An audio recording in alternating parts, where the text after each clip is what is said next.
নির্বাচন এলেই সব রাজনৈতিক দল এক হয়ে যায়, জনগণের সেবা করার জন্য উঠে পড়ে লাগে, দেশের উন্নয়ন ও দেশপ্রেমের কথা বলে।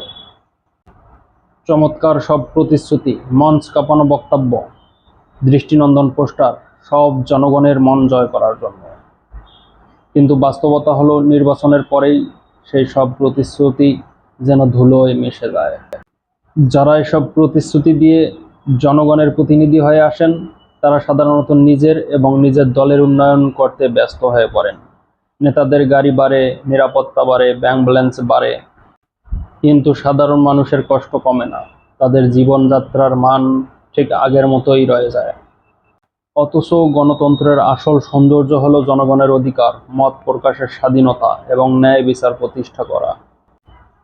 জনগণই দেশের মালিক, জনগণের উন্নতি ছাড়া কোনো দেশেরই টেকসই উন্নয়ন সম্ভব না।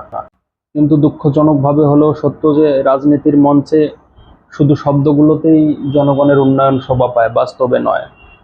আর একটি কথা সত্য যে কিছু সৎ এবং দেশপ্রেমিক মানুষ রাজনীতিতে আছেন, কিন্তু সংখ্যায় তারা খুবই নগণ্য। ফলে প্রকৃত উন্নয়ন আর নাগরিক কল্যাণ আজও প্রশ্নবিদ্ধ।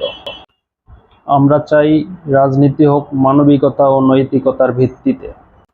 দল ক্ষমতায় এলেই যেন নিজেরা ফুলে ফেঁপে না ওঠে, বরং দায়িত্বশীলভাবে সাধারণ মানুষের জীবনে ইতিবাচক পরিবর্তন আনে, এই হোক আমাদের প্রত্যাশা। পরিশেষে একটি কথা আবারও বলতে চাই, জনগণের উন্নতি ছাড়া কোনো দেশেরই টেকসই উন্নয়ন সম্ভব না।